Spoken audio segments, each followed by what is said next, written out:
দেখুন এই যে মামলাটি, যেটা প্রাইমারি এডুকেশনের মামলা, যে সোমেন নন্দীর মামলায় প্রথম প্রাইমারি এডুকেশনে সিবিআই তদন্তের নির্দেশ দিয়েছিলেন সেই সময়ে কলকাতা হাইকোর্ট। এটা 2022 সালের মামলা। চার্জশিট, প্রথম চার্জশিট ফাইল হলো 18/5/2023-এ, সেকেন্ড চার্জশিট 27/12/2024, আর থার্ড সাপ্লিমেন্টারি চার্জশিট 21/2/2025-এ ফাইল হলো। এই থার্ড সাপ্লিমেন্টারি চার্জশিটে আপনি যদি, আমি কেন এই ডেটগুলো বললাম, তার কারণ আপনি যদি দেখেন মোটামুটি একটা সাপ্লিমেন্টারি চার্জশিট ফাইল করতে প্রায় 1 বছর লাগছে। কেন লাগছে?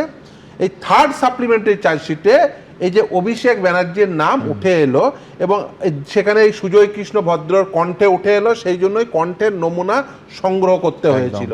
আর এই কণ্ঠের নমুনা সংগ্রহ করতে গিয়ে কি ফেস করতে হয়েছিল, আমি আমার পার্সোনাল এক্সপিরিয়েন্স বলি, যেহেতু এই মামলার সঙ্গে সংশ্লিষ্ট, মামলার আইনজীবী হিসেবে, মানে 4 মাস ধরে তার কণ্ঠের নমুনা সংগ্রহ করা যাচ্ছিল না। কেন? তার কারণ সেই সময় ক্ষমতায় রয়েছে মমতা বন্দ্যোপাধ্যায় মুখ্যমন্ত্রী। এই রাজ্যের আপনি জানেন যে SSKMT ছিল একেবারে সকলের জন্যই একটি ওয়ার্ড ছিল, স্পেসিফিকলি উডবান ওয়ার্ড, তো অভিযুক্তদের অভয়ারণ্য একদম। সেখানে গিয়ে চুপচাপ আছেন, কিন্তু তার নাকি কণ্ঠস্বরের নমুনা সংগ্রহ করা যাচ্ছিল না। আদালত প্রথমে দরজাগুলো বন্ধ করে, আদালতের দরজা বন্ধ করে বদ্ধদ্বার এই শুনানির পরে, যাতে কোনোভাবে কেউ কাকপক্ষেও টের না পায় যে কি নির্দেশ দিল, এবং কেন্দ্রের বাহিনী নামিয়ে এনে, যে আপনাদের মনে থাকবে আপনারা দেখিয়েছিলেন সন্ধ্যাবেলায় 4 ঘন্টার মধ্যে, যেটা 4 মাসে হচ্ছিল না, 4 ঘন্টার মধ্যে কণ্ঠস্বরের নমুনাটা সংগ্রহ করতে হয়েছিল। মানে এইটা নমুনা সংগ্রহের নমুনা, মানে বুঝতে পারছেন যে ক্ষমতায় থাকলে কণ্ঠস্বরের নমুনা পেতে এতগুলো কাজকর্ম করতে হয়। ফলে এই যে চার্জশিটে, থার্ড সাপ্লিমেন্টারি চার্জশিটে অভিষেক ব্যানার্জির নাম উঠে এসেছিল। এখন বলছেন কোন অভিষেক ব্যানার্জি? এখন সেই কোন Abhishek Banerjee third supplementary chargesheet 21/2/2025-এ ফাইল হয়েছে। এখন সেটার জন্য তো তদন্ত লাগে, প্রতি 1 বছর অন্তর অন্তর একটা সাপ্লিমেন্টারি চার্জশিট আছে। কারণ কি, আপনাকে ভলিউমটা বুঝতে হবে। প্রাথমিকের টেট 2014 থেকে একটা 2016 সালের নিয়োগে 42,949 জনের নিয়োগ, 2022 সালের 20 সালের নিয়োগ 16,500 নিয়োগ। এই যে বৃহৎ সংখ্যক নিয়োগ হয়েছে, সেখানে কোথা থেকে পয়সা এসে কোথায় গেছে, ইডির কাজ কি? মানি ট্রেল, প্রসিড অফ ক্রাইম, সেটাকে অ্যাসার্টেন করা।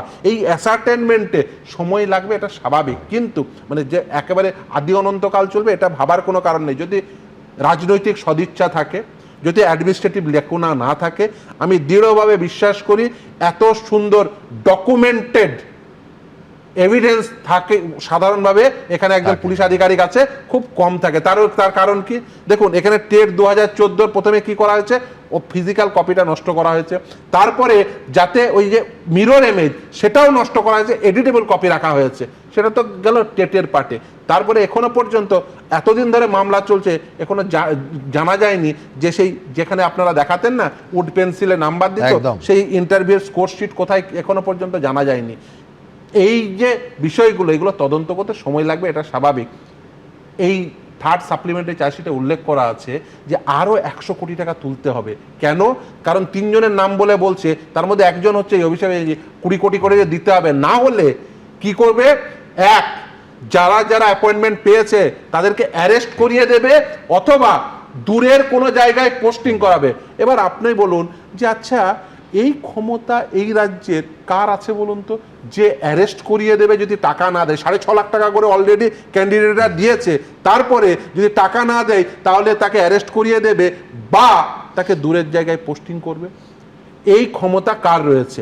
দেখুন এই তদন্ত চলছে, তার মানে এই নয় যে আমি এই মামলার সাপেক্ষে বলতে পারি আদি অনন্তকাল তদন্ত চলুক, এটা চাই না। দ্বিতীয় হচ্ছে সই প্রসঙ্গে, এর আগে বলছিলেন উনি নিজেই আইডেন্টিফাই করে দিচ্ছিলেন কি কি অ্যানোমালিজ আছে, সাদা চোখে আইডেন্টিফাই করে দিচ্ছিলেন। কিন্তু এখন পর্যন্ত সিআইডির মূল এন্ডেভার কি? মূল এন্ডেভার হচ্ছে প্রাইমারি সোর্স, অর্থাৎ প্রাইমারি এভিডেন্সটাকে কালেক্ট করা। যদি সেটা না সম্ভব হয়, কারণ সেটা যদি পাওয়া যায়, ওই যে বলেছিলাম এর আগে, তাহলে খুব সহজেই CFSL এ পাঠিয়ে সহজেই আইডেন্টিফাই করা যাবে যে ওই সিগনেচারগুলো আদৌ সত্য কি অসত্য। কিন্তু যদি না পাওয়া যায়, তার মানে এই নয় যে তদন্ত আটকে যাবে বা কেউ বেঁচে যাবে না। সেকেন্ডারি সোর্স রয়েছে, তার কারণ ফটোকপি রয়েছে। ফটোকপি করেছেন মানে কি, আইদার ফটোকপি থেকে ফটোকপি করেছেন, অথবা আপনি অরিজিনাল থেকে ফটোকপি করেছেন। এখন আপনি যখন একটা ডকুমেন্ট আপনি প্লেস করেছেন এবং তার কারণ স্পিকারকে own পাঠাচ্ছেন। করছেন, আপনি ওন করছেন, ফলে এই ডিসক্লোজারের দায়িত্ব কিন্তু আপনার।